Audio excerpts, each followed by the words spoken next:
তুরস্ককে আবারও যুক্তরাষ্ট্রের অত্যাধুনিক F-35 স্টিলথ বিমান কর্মসূচিতে ফিরিয়ে আনার আলোচনা নতুন করে গতি পেয়েছে।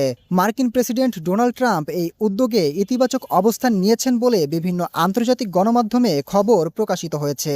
তবে সম্ভাব্য এই সিদ্ধান্তে তীব্র আপত্তি জানিয়েছে ইসরায়েল। ন্যাটো সম্মেলনকে ঘিরে ট্রাম্প ও তুরস্কের প্রেসিডেন্ট রিসেপ তাইয়েপ এরদোয়ানের বৈঠকের আগে বিষয়টি নিয়ে উদ্বেগ প্রকাশ করেছে ইসরায়েলের প্রধানমন্ত্রী বেনিয়ামিন নেতানিয়াহু।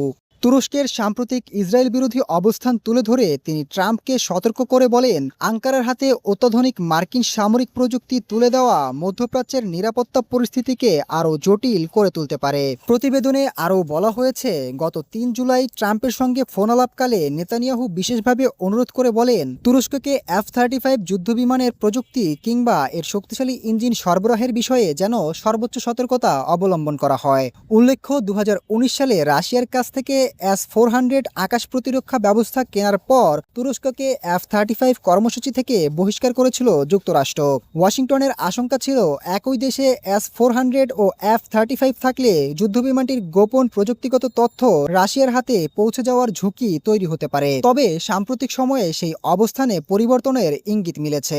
প্রয়োজনীয় আইনি শর্ত পূরণ করা গেলে তুরস্ককে আবারও F-35 কর্মসূচিতে অন্তর্ভুক্ত করা সম্ভব কিনা তা নিয়ে ইতোমধ্যেই পর্যালোচনা শুরু করেছে মার্কিন প্রতিরক্ষা দপ্তর পেন্টাগন। অন্যদিকে নেতানিয়াহুর যুক্তি, তুরস্কের বর্তমান নেতৃত্ব ধারাবাহিকভাবে ইসরায়েল বিরোধী বক্তব্য দিয়ে আসছে। এমন একটি সরকারের হাতে বিশ্বের অন্যতম আধুনিক যুদ্ধবিমান বা এর প্রযুক্তি তুলে দেওয়া কেবল ইসরায়েলের জন্য নয়, পুরো মধ্যপ্রাচ্যের সামরিক ভারসাম্যের জন্য হুমকি হয়ে উঠতে পারে। বিশ্লেষকদের মতে, গত ২ বছরে গাজা যুদ্ধ ও ইরানকে ঘিরে আঞ্চলিক উত্তেজনার জেরে আঙ্কারা ও তেল আবিবের সম্পর্ক ইতিহাসের অন্যতম নিম্ন পর্যায়ে পৌঁছেছে। সম্প্রতি প্রেসিডেন্ট এরদোয়ান জায়নবাদকে গণহত্যার মতাদর্শ বলে আখ্যা দেওয়ার পর দুই দেশের কূটনৈতিক উত্তেজনা আরও বেড়েছে। এখন প্রশ্ন একটাই, ট্রাম্প কি ইসরায়েলের এই আপত্তি উপেক্ষা করে তুরস্ককে আবারও F-35 কর্মসূচিতে ফিরিয়ে আনবে, নাকি মধ্যপ্রাচ্যের কৌশলগত সমীকরণ পুনর্বিবেচনায় সেই সিদ্ধান্ত আরও পেছাবে?